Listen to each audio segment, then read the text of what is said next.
Here we are again. Here we are again. May, It's where is the May. year going?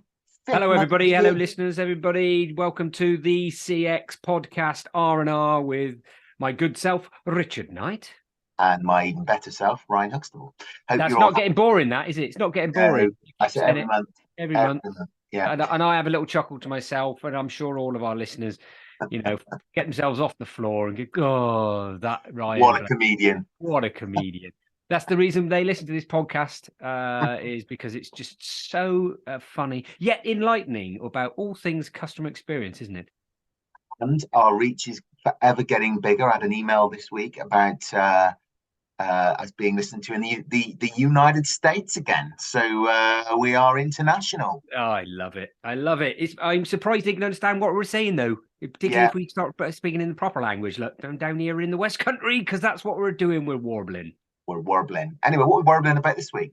So I warbled to a lovely chap called Jon Ducker, who is the Visitor Experience and Volunteers Officer at Haines Motor Museum. Well, that's right. That name rings a bell. We've spoken to John before, haven't we? We have, yes, indeed. He used to work at the Mary Shelley House of Frankenstein, which is an amazing immersive attraction in Bath. He's since moved away from there, and he is now working at the Haines Motor Museum and using all of his experience and know-how when it comes down to cars. Instead of monsters, he's moved to cars. Cars. It's a nice transition. As you do. Should we listen to what he's got to say? Let's listen to what he's got to say. So, yes, thank you very much. I'm joined today by Jon Ducker, who is working at the Haines Motor Museum now, which is a fantastic exhibit. I'll start all that again, sorry. But rubbish. Hello, everybody, and welcome to our interview this month with Jon Ducker from the Haines Motor Museum. Thank you very much for joining us, Jon. I hope you're all well. And if you could just say hello to our audience and our listeners and explain what you do at the Haines Motor Museum. Hello, everybody. Hello, Richard. Good to see you again. The Haines Motor Museum, it's the UK's best loved collection of vehicles from the 1800s all the way through to sort of modern times, kind of showcasing the history of motoring, really. I'm the Visitor Experience and Volunteers Officer, so I'm a sort of advocate for our 80-strong volunteering body. And we are here to help people understand the vehicles on display, understand a little bit about motoring history, and also understand their memories of their times in, adoring some of these vehicles and posters on their walls, or seeing them on TV, or, being able to drive them, or mom and dad or grandma or granddad drove them as well. So, it's a really fantastic museum here in a beautiful part of Somerset. Which we're open every day of the week. So if anybody's not been, come downstairs. Yeah, fantastic. And as we can see, if you're listening on the podcast, you won't be able to see this, but if you are watching this on YouTube, you can see the marvelous vehicles that are behind Jon. Some fantastic looking cars there, very envious. What if you could just give us a quick explanation in terms of the sort of setup and the layout of the museum? Obviously, some people might think, it's just, a big warehouse with some cars in. What makes it a great experience from a visitor point of view? Well, I mean, the sort of the history of the museum really charts back to 1985, so a relatively new museum. The museum initially was a collection of John Haines, who was the founder of the Haines Publishing Group. The sort of catalogues and manuals that you probably saw mum or dad tinkering away at the car on a Saturday to try to get it fixed. And it was his personal collection of cars, very small, about 40 or so to start off with. And then he, due to the success of the publishing and the success of the museum, he was able to add to that collection.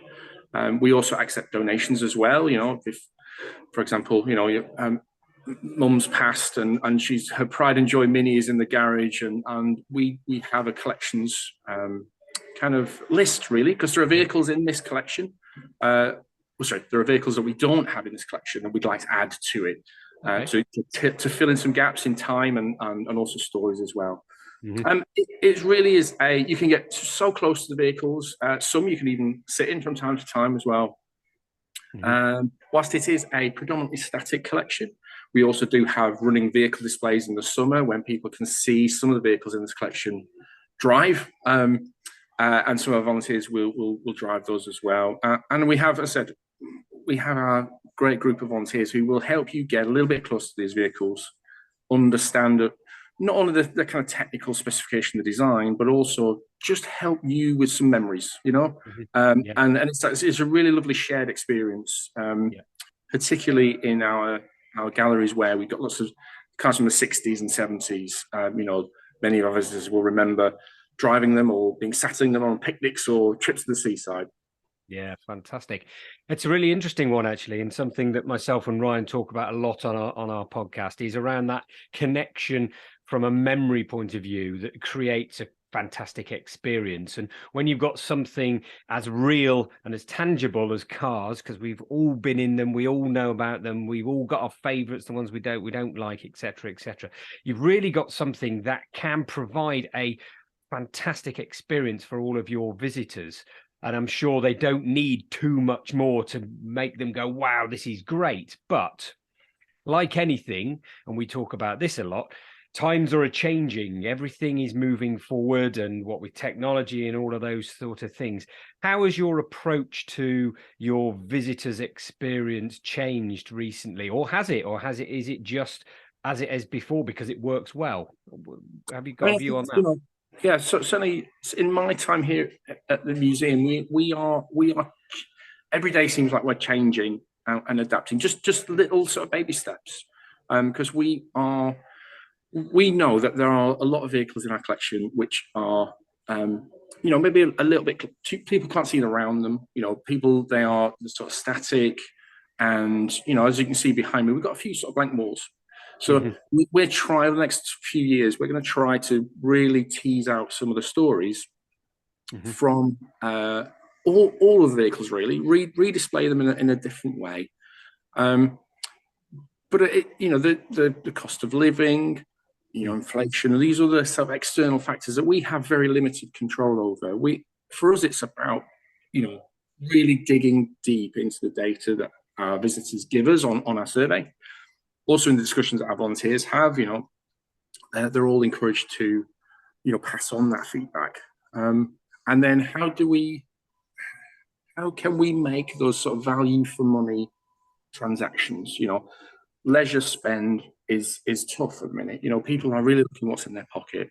Where are they going to get best value for money? So for us, if you gift aid your ticket, no extra cost, it turns into an annual pass.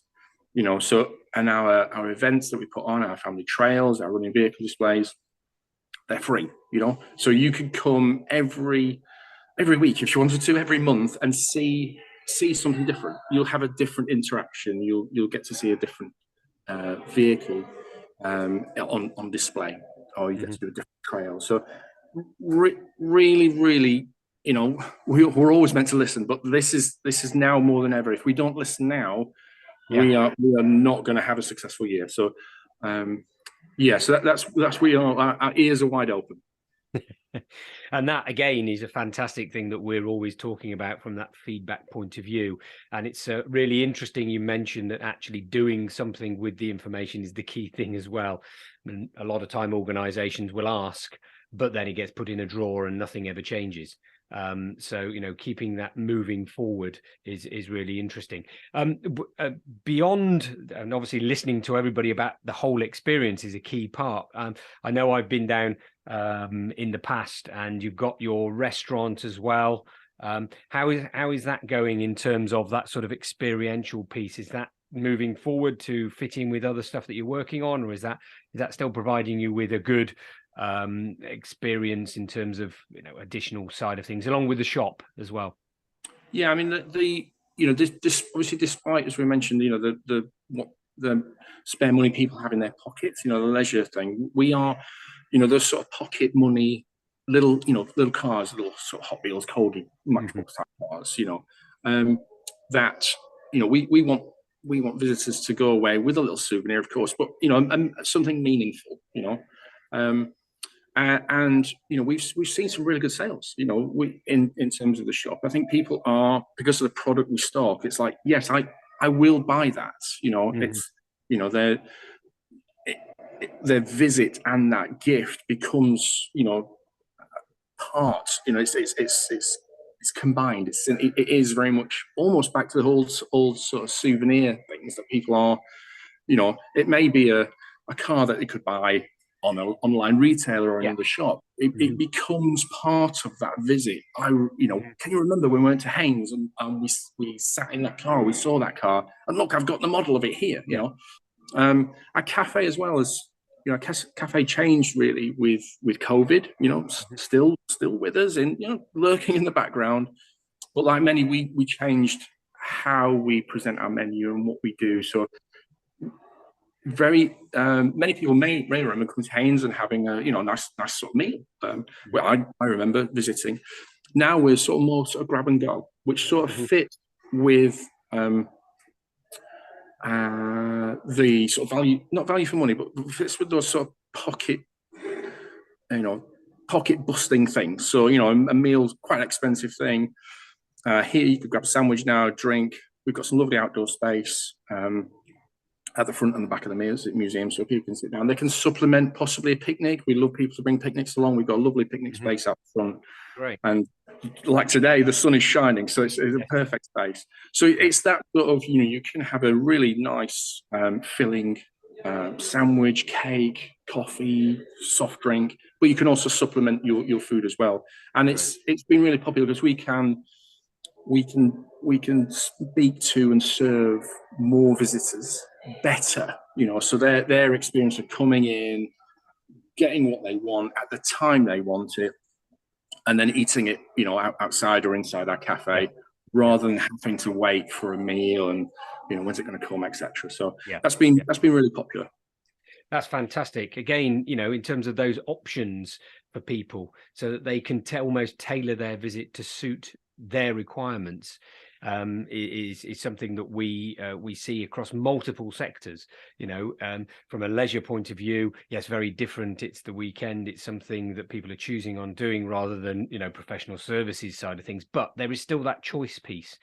And rather than forcing somebody to say, right, you must come and spend your money in our restaurant, and that because that is the only option, with those lovely signs on picnic benches, always reminds me of being in France, no picnics here, you must purchase from, that sort of thing. It's like, how much does that impact their experience? Quite significantly, I should think, which is, a really interesting thing to think about, and nice to hear that, it is about the visitor and what they're requiring and what they're looking for, as well as obviously gathering some income so that you can make the museum even better and it goes forward and carries on. So it's a really interesting thing to think about from that point of view. In terms of the actual face-to-face part, or the piece where the visitors are coming in, and your team, your volunteers and the people behind the scenes themselves as well are interacting with the customers, what are the key things that you think are, or you talk to your teams about, the top tips, if you were going to say to other people who are coming into this sort of industry, what are the key things that your volunteers need to do when it comes to interacting with the visitors? It is those, for me here, and I think you touched on it, Richard, just a bit earlier. It is those memories, and it's not, I've visited some places and staff or volunteers have sort of, they've been the center of attention almost. Look at this painting was made here and this was done here and blah blah blah. And of course, some visitors will appreciate that. They will like that to understand. But when I'm speaking to visitors, I let them lead the conversation. I want to understand more about them and their experience with a particular vehicle than me. Because I could tell. Well, look, there's a Lotus. It's yellow. It was built in this year. It's born almost, for a lot of people. That's the emotion. It's here. We have just as an aside, we also have a workshop here as well, and the guys and girls in the workshop not only look after the vehicles in our collection, but also look after private vehicles as well. And for a lot of people who bring their vehicles in to be, resprayed or have work done to them, they're spending more than the vehicle's worth because it's here. It's a passionate subject for them. So yeah, so when we're speaking to visitors, we almost let them lead the conversation. You know, you can tell that, you know, if little boy's got his little Ferrari hat on, oh, did you see those Ferraris over there? And we'll take them there. We have a couple, as I said, we have a couple of vehicles where visitors can sit in, and it's sort of, it's like that 30-second, that 1 minute interaction is, for many people, that's the highlight of the visit, you know.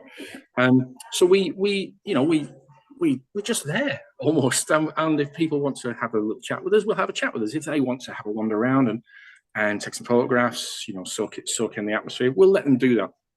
We're not there for pouncing on people. We're not there for, you know, you must listen to this information. You must go away knowing and understanding the speed of this vehicle.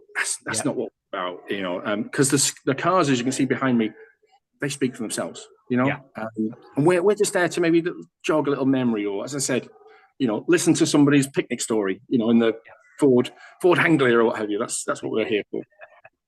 God, fantastic. That's it's a great point, as you say. You know, the people can get overly enthused if they're working in these sort of environments and actually feel that they're giving a lot, but actually they're not. They're giving their story rather than the visitor's story. So it's a fantastic tip, I think, for a lot of organizations. Actually do some listening, ask some questions, but do some listening and understand what people want and where they want to go in terms of a conversation and interaction. It's great to take away. So before we come to our end of our conversation here today, you've got lots of cars there, and this will probably throw you straight away, but what's your favorite vehicle within the museum? I thought you'd ask this question, Richard. Just my office is, which way is it, that way or the other way?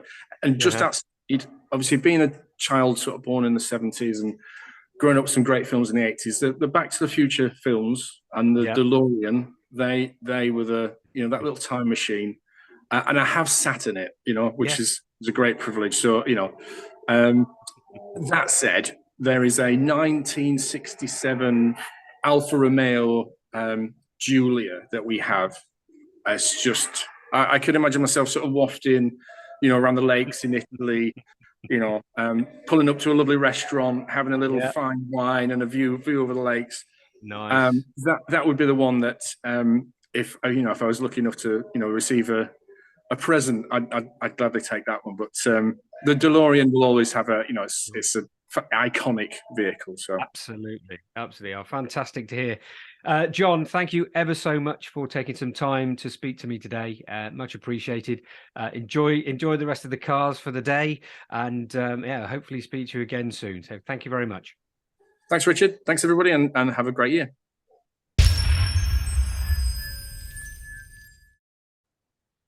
Well, there you go. There is Jon, and that's what he said. He said some stuff. What did you think, Mr. Huxtable?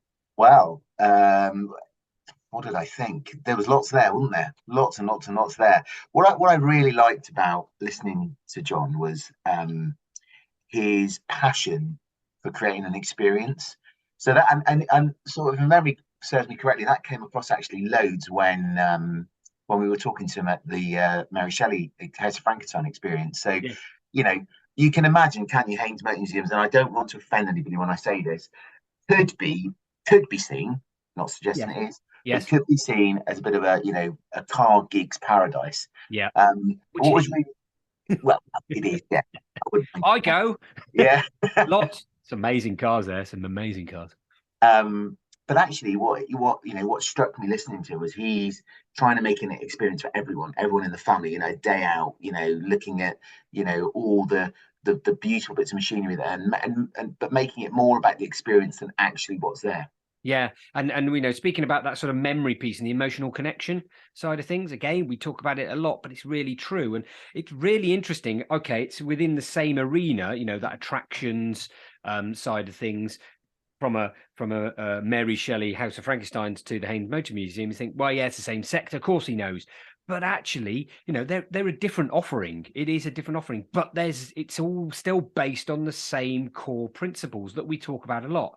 And this can actually be said for people who may be listening from a professional services point of view, from an educational side of things. It's still the same principles about experience and emotional connection. yes, it's a slightly different outcome, and you're not going to be expecting the same sort of emotional response, but you've got to have that positive response to the experience for people to want to come back again, to shout about how great it is, spend more money, all of the things that we talk about over and over again. Jon was speaking about there. Experience is key. And it was really interesting to hear him talk about the volunteers, because obviously he works with the volunteers, and making sure that when they're having those interactions with the visitors, it's about the visitor, not about the volunteers' wealth of knowledge, raft of information that they can just dump in front of somebody, about the cars. It's about finding out what it is about the car that drives that emotional connection for the visitor. We all remember those cars, as Jon said. We all remember the idea of sitting in one when we were a kid. We had a horribly disgusting poo-coloured Maxi, which was just an awful vehicle, but I distinctly remember it. And then we moved to a bright orange Peugeot 405. I mean, my God, my father's choices were just awful. I can remember them now, sitting in them. Do you remember sitting in the summer when you had those horrible plastic seats and they were so hot it'd burn your legs? Yeah, I remember those. So you can tell I'm getting emotional about it now in terms of that connection that I have. And Jon's spoken about that. And it's really important for businesses, no matter who's speaking to the client, whether it's a supplier or a visitor or a partner or whatever, retail, some one-off purchase, you've got to ensure that you're understanding where the visitor, where the client, where the customer's coming from. What is it they want to hear? I think your other point that you've reinforced the point that Jon made. We talk a lot about this. I talked about it we ran an accountancy event last month, and I was talking to a group of accountants about it. It's about something in the sector we call peak end theory, where you leave your client, your customer, at the end of that experience on a real high. So how you say cheerio, have you enjoyed your day? What's been the most favorite part of your day? What have you enjoyed the most? And those are the bits, as you say, Rich, that really, in any industry, any sector, where you are dealing with the great British public or the public, wherever you're listening to this podcast, you might be in the United States, as I mentioned earlier. It's about that experience memory, and that peak end part of the conversation. But no, I thought, look, a great chat this month. I know our listeners and watchers will have enjoyed that, and look forward to seeing you all again in June, where we'll be interviewing another very special guest who will impart their knowledge about great client or customer experience. So that's it from us this month. So it's a huge goodbye from me. And a fantastic West Country cheerio there, look, me babbers, from me, and we will see you soon. Cheers.